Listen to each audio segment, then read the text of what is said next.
we decided as a company that we need to do something more professional and take a professional approach to training. We decided once the economic conditions changed and we could afford to invest in training, we put that as one of our main goals, and we've got a program in place that will run now for 3 years, and we're working in conjunction with the various government bodies, with the DPS, the ETV, SOLAS, and then also some professional training people within the construction industry. So it's a joint up effort to try and make it work. We are currently 6 months into our training program. We decided probably middle of last year that we were going to make a start on it. We commenced construction of our training centre, and at the same time entered into discussions with the ETB, local VEC, and also the Department of Social Protection.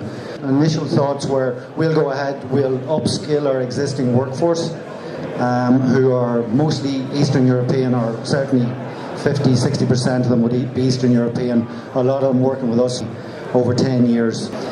We felt that it was time that we increased the number of Irish working within the construction industry, especially in the UK market, and to prepare them also for the upturn in the Irish market, which has pretty much started.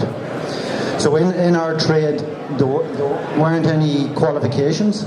So we have 600 people on site, none of them are certified. They're maybe carpenters, bricklayers, electricians, teachers, doctors. We've got them all, but they don't have a certification in drywall, which is their trade, or their selected trade. So the apprenticeship course, we've taken in 16 in the first group. They came in January. The second group then started in February. We saw a marked improvement between the candidates from the first group to the second group. Again, we were learning the process. And we have a third group that's due to come in July. We will have somewhere in the region of 65 to 70 trainees in training. Age group from probably 23 up to 45, 46.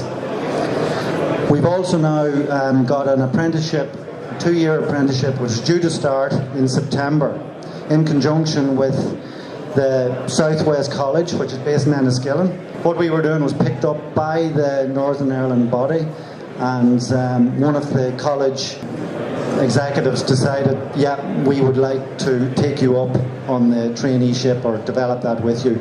So that is developed now. It's going out. We're marketing that over the next 3 to 4 weeks, and we're hoping to have the first 16 in place in the middle of September. So I think there's a presentation on at the college on the 30th of June. And the second group will come in November. So they will do a 2-year split, maybe 3 weeks in, 10 weeks out, 6 weeks in, 10 weeks out.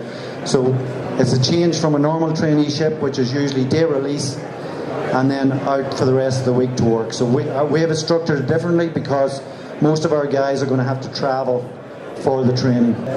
There's a 4 to 2 groups then programmed to go in to training then during 17, and that will fill the block, and then we'll carry on that. So we will have somewhere in the region of between 60 and 70 apprenticeships training come the middle of next year.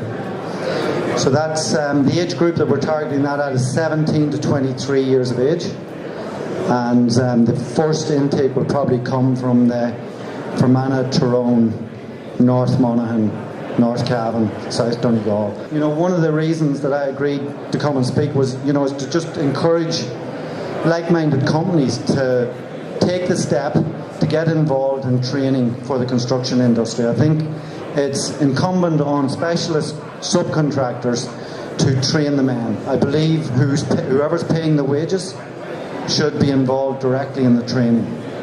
Within the scheme, we've linked in with the various government bodies. We tried to structure some existing courses that were there to make them more adaptable to what we require for our workplace. So we needed guys to spend more time in training. The longest course that was available was 22 weeks, so we got that increased to 43 weeks. They were able to keep their social protection for the full 43 weeks, and that was supported by the ETV and by the government. half of that period is going to be spent on site, and we would uplift that to a full working wage for that period. With the apprenticeship scheme, they will be on an apprenticeship rate. The minimum wage for a trainee is $3.40, I think, somewhere in that region. So we'll be pitching it higher, just to encourage them to get into it. And then on year 2, we'll make an increase on that. And then we also mentioned the possibility of year 3, where we link in with contractors, major contractors in the market in Ireland, like CISC, in the UK, like McAlpine's, Berkeley Group. They're going to endorse a certificate for every trainee and every apprenticeship who does the additional year with Errigal, to say that that person will get preference on their sites when there's a recession. So when jobs are scarce and they produce that certificate, they're entitled to work on that site before other people that are in that trade. So I'm trying to encourage that young people that they need to understand the construction industry, that we're coming into a boom, but there will be a recession. So we're telling them, we're preparing them for the next recession. As a construction industry, we need to get around our education establishments and promote training. And with Solace and the ETB, they have the link between education and government. Again, I've watched the process, I've seen what they're being forced to do. There needs to be joint up thinking on the budgets and how that's dealt with. Within the construction sector, I think this is the main sector. I think the specialist contractor needs to be organising the training. The main contractors need to encourage that and support the companies that are involved in training. I believe they've got a big part to play in it. Their expertise in training is in training site managers, training QSs, training contracts managers. That's the expertise of the main contractors. So they need to encourage the subcontractors to train the worker, because at the end of the day, they're paying them. Also, I think the construction bodies, the CIF, the construction bodies, have a major part to play to encourage new thinking within the industry.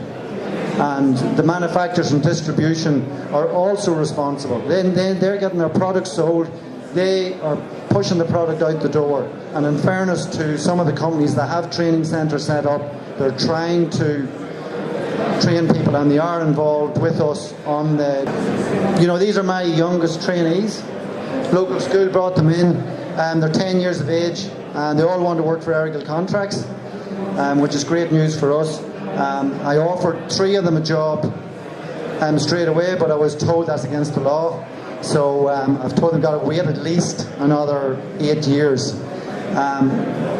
But we need to get the message out there that the construction industry is giving young people a future. The pay rates are very, very good within the industry. You have to travel, you have to want to work.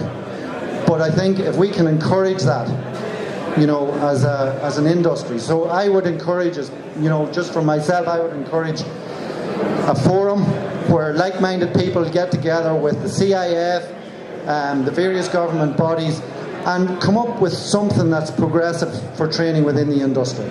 We have made a start. We're going to do our thing, but I want to make sure that anybody out there that wants to do what we're doing or do it better than what we're doing, I would encourage that, and we'll certainly give any advice and help in any way we can. We want trained people in our workforce. We want people throughout the world to be talking about the Irish tradesman again. The Irish tradesman is the best. He's still wanted on all the sites. The Irish professional is still the best, and they're wanted on all the sites. It's incumbent on us in the industry to get that message across. The government and the ETB and all these bodies cannot do this. They cannot do it. We need to either do what we did in health and safety, place a levy, place some sort of levy on the industry, force them into putting allowance into training, force them into doing something financially towards training. Every company now has to, if they're working on a proper controlled site, they have to follow health and safety procedures. We've all invested huge amounts of money in health and safety. We've got full-time health and safety officers. We've got training procedures. We're spending a fortune on health and safety. Yet, what are companies encouraged to spend on training? Zero. It's unreal. So, thank you for coming. Thank you for listening. And if you have any questions, I'm here if anybody wants to ask any questions. Thank you.